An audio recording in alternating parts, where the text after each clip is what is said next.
Oi, galera, tudo bem com vocês? Eu sou a Gil Moraes e esse é o Domingo Assustador. Antes de começar, já me deixa um like que me ajuda muito na divulgação do canal.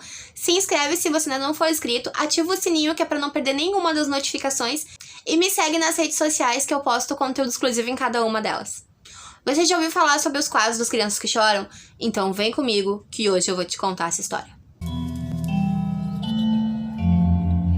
Bruno Amadio nasceu em 15 de janeiro de 1911 em Veneza, na Itália, e passou a usar o nome de Giovanni Brangolin como seu nome artístico.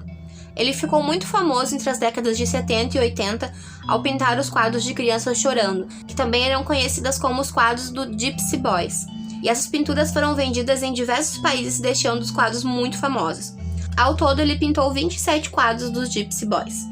Brangolin faleceu aos 70 anos no dia 22 de setembro de 1981, na cidade de Pádua, na Itália. Diz a lenda que por não ter feito sucesso como pintor, o Bruno então fez um pacto com o diabo e por isso teria mudado o nome para Giovanni Brangolin.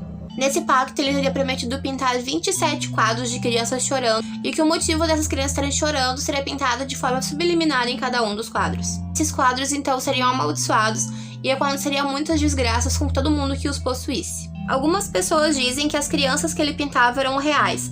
Elas tinham sido sequestradas das suas famílias e oferecidas a Satã. Nos quadros onde elas aparecem com as pupilas dilatadas, elas já estariam mortas quando posaram para os quadros.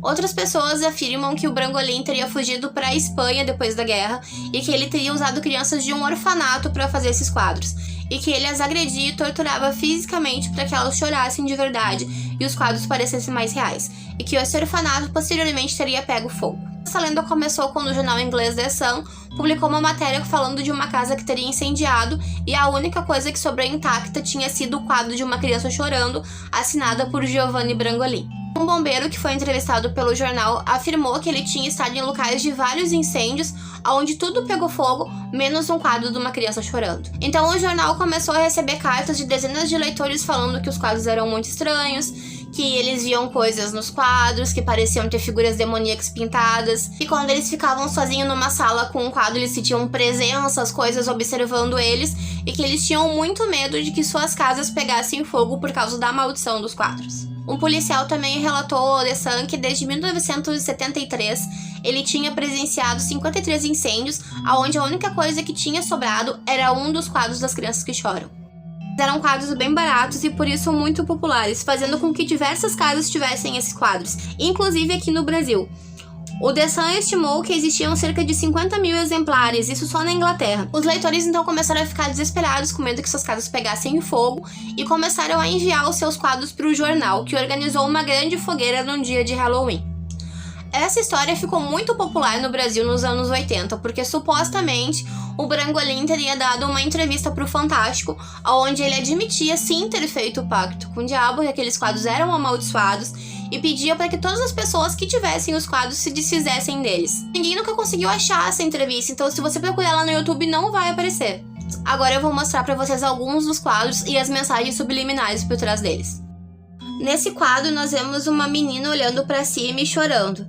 Só que se você vê ele de cabeça para baixo, as pessoas dizem que o pescoço dela na verdade é uma mão a sufocando. Eu sublinhei de azul para ficar mais fácil de vocês entenderem o formato dessa mão. E essa teria sido a forma como o Brangolin matou essa menina antes de pintar ela. Nesse aqui, algumas pessoas dizem que o menino não tem o olho direito.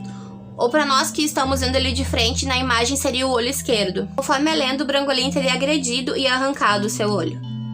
Essa menina, à primeira vista, fora as lágrimas, não tem nada demais, mas notem a mão sob ela. Lendo dessa foto que a garotinha estaria morta e o Brangolin teria arrancado o braço dela fora, o Charlie estaria escondendo aquela parte onde não tá o braço. E que aquela parte do Charlie ali embaixo, na verdade, são gotas de sangue pingando, e ele teria colocado a mão dela por cima do corpo. Se vocês notarem, vão ver que aquela mão realmente tá meio desproporcional ao corpo. O quadro desse garotinho não teria o corpo, ele teria sido decapitado e o Brangolin teria colocado a cabeça dele em cima de uma pedra e enrolado um Charlie para disfarçar isso. O menino desse quadro é bem parecido com o do quadro anterior, então algumas pessoas imaginam que eles sejam irmãos. E à primeira vista não tem nada demais na pintura. Mas quando você vira ela de lado, algumas pessoas veem uma espécie de cão demoníaco engolindo o menino. Bom, então explicando toda essa história. Na época, o The Sun tinha uma grande rivalidade com o The Daily Mirror. E então eles teriam criado essa matéria pra chamar a atenção, porque esse tipo de coisa na época vendia muito jornal.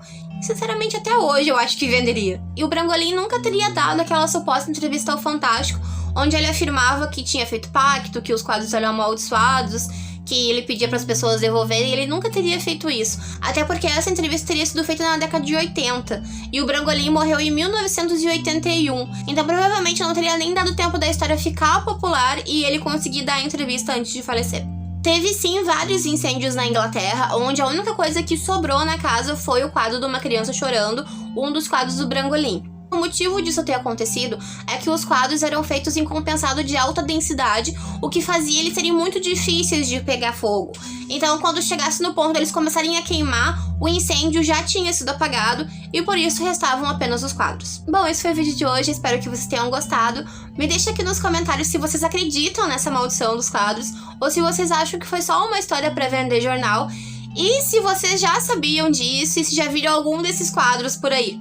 Não esqueça de deixar um like, me seguir, ativar o sininho para não perder nenhum vídeo e me segue nas redes sociais. E a gente se vê no próximo vídeo.